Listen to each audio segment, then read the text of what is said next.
If I have a really big win, I give myself, at the most, if it's a really big win, I give myself a day and a half to celebrate it and to like pat myself on the back. If I have a big loss, I give myself no more than a day to sulk, right? To live in it, to feel the anxiety. And then it's like, all right, now what's next? Welcome to Unstoppable Podcast with Harry Sardinas, inspiring conversations with influential millionaires, investors, thought leaders, entrepreneurs who are making a massive difference with their innovative products and services, and sharing the challenges and wisdom of how they sold their first million.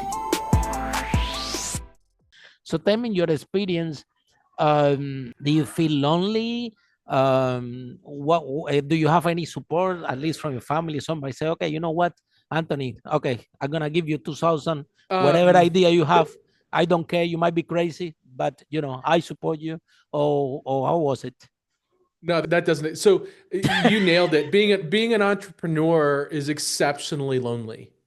It's why I do my podcast. It's because I've been fortunate enough to go through. I've started 7 companies, exited 6 of them. And, wow, very impressive, Anthony. Very impressive. Well done. Or I'm very broken, but it is undeniably lonely, and the only thing that makes it better, right? The only thing that can cure that loneliness, it's not your family, it's not your spouse, it's not your employees, it's not your close circle of friends, it's other founders. Mm-hmm. It's other entrepreneurs. They're the only ones that can really understand what you're going through. You can't talk to your employees about I'm not sure if I'm going to make payroll next month. You can't have it with your, right? Certainly can't have it with your wife.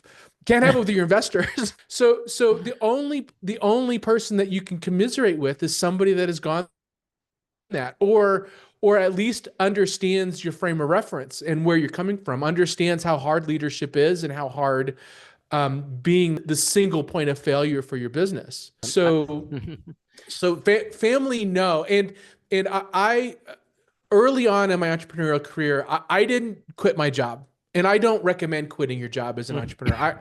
Go start a side hustle. I agree with you. Yeah, go start a side hustle. Do it in the nights and weekends. First of all, if you don't want to work nights and weekends and you'd rather play Xbox, then you're not an entrepreneur. That's okay. It's totally okay. If you're not entrepreneurial, there's nothing wrong with that. But if you are, then you have to turn off the TV, you have to turn off the game, you have to set down your phone, and you have to go to work in your spare time. There's no work-life balance. So do it as a side hustle, and see if you can make it work. See if you can sell stuff. And see if you can make a product that people want to buy, and great entrepreneurship. Anthony, I think that being a founder, I remember exactly one point that you touched. I remember my first business was a property business. We managed to sell over 5 million.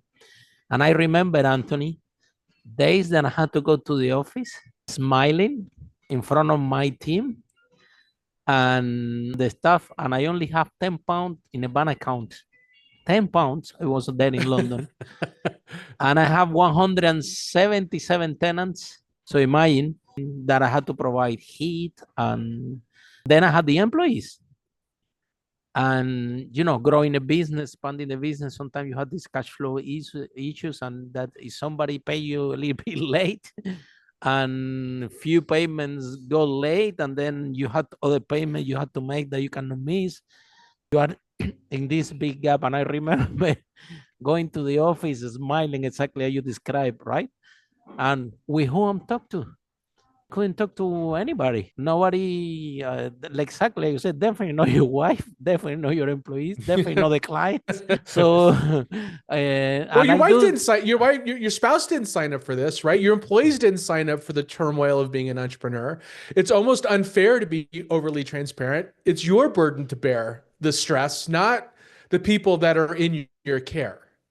Okay, now that we go in this, now let's go deeper, Anthony, because you see this kind of, we call it stress, this process that we go through, right? sometimes sometimes no, for sure generate negative emotions, right? You have a stress, you cannot sleep, you're thinking, I'm doing something wrong, maybe I should heal my family, or my friends were right, I shouldn't be in business. It's sometimes it's a day, sometimes it's a week that you are in this situation, but in this week a lot go through your mind until things cannot sort out. And this negative emotion, Anthony, I realized that if we don't canalize, it can end up in physical emotion, can end up with physical pain. People can end up with cancer, heart attack. I interviewed one entrepreneur in this broadcast that they has 3 business that they were turning over £1 million each. And the guy was vomiting blood. And he told me in this podcast, he told me, Harry, look, I arrived to a conclusion that I'm running this business. This business is not running me. And he went 1 year traveling to Thailand. You have been through this process. I mean, you have 6 exits. So you've been in this process, not one time, several times. It might become easy because entrepreneurship is a skill. The more you practice, the better you become. Still, this process is there. So when do you find out, Anthony, that you also have to work on yourself, that you also have to start a podcast and start to because only entrepreneurs can talk to entrepreneurs and understand entrepreneurs, nobody else. So when you arrive to the conclusion that you have to start to work on yourself and you have to find any way to let that go, how was this process? I don't find, so for me, something you said to me, and that is entrepreneurship, I navigated through it. So after several companies, become set in your ways.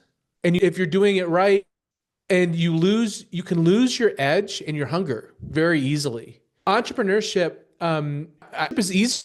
So when you start having things to lose, especially things like you're not married yet, like you have nothing to, might as well do it. You might as well just go. But as you get more set and enjoying the life outside of work, it makes. And then you said work on yourself. So I don't know many entrepreneurs. I take that back. That I'm not conscious about working on myself. Like I don't do the meditation, and I don't go on retreats, and I don't like I'm not that person. And I'd probably be a much better entrepreneur if I was, right? But I'm naturally always trying to self-deprecate or look for things where I'm making a mess of things. Look for ways where I can do better. So I'm naturally curious. It's innate in me to go, all right, how can this be better? This isn't good enough. Like I do that with the work. I do that with my company. I do that with myself. So I'm not looking for ways to improve myself because it's just who I am. I just am always looking to be better and better and better. And then the other thing you mentioned is dealing with stress. Basically, Anthony, it's easy for you to let go, right? That's amazing skill. I wouldn't say easy. I would not say easy. Look at there's spectrums on entrepreneurship, right? There's the day-to-day stuff, the things that you're having to plug. There's not a lot of emotion in the day-to-day stuff. And then you have really big wins. All 3 of those things are true for entrepreneurs. Really big positives, really big negatives, boredom of the day-to-day. And regulation of the emotion that actually helps you make progress. The emotion and the excitement on wins, and the emotion and the stress and the anxiety on the losses do you no good. Neither do. So, but you have to feel it, right? You have to go through it. So I time box it. This is what I do. I know other entrepreneurs do different things, but I time box it. If I have a really big win, I give myself, at the most, if it's a really big win, I give myself a day and a half to celebrate it and to like pat myself on the back. If I have a big loss, I give myself no more than a day to sulk, right? To live in it, to feel the anxiety. And then it's like, all right, now what's next? And that's whether or not you're winning but what you do? What you do? You watch a movie, you go out for a walk. What you do? You have to do something in a bad day. When you have this bad day that, your key employees quit because, I don't know, got a problem that was out of your control, or when you make a decision and wow, this didn't work and the business took a hit and you feel responsible because you're responsible for everything. That's everyday stuff. Yeah, that's everyday stuff. Or something huge. What you do? You watch TV, you go for a walk. How you let that go? Amazon cuts your sales in half overnight, right? Like you in half overnight, or and you find out an employee is stealing from you, or happened to me being there. You close and exit, right? You sell. How do I deal with? No, the winnings are amazing. The bad ones, the bad day, yes, the bad one.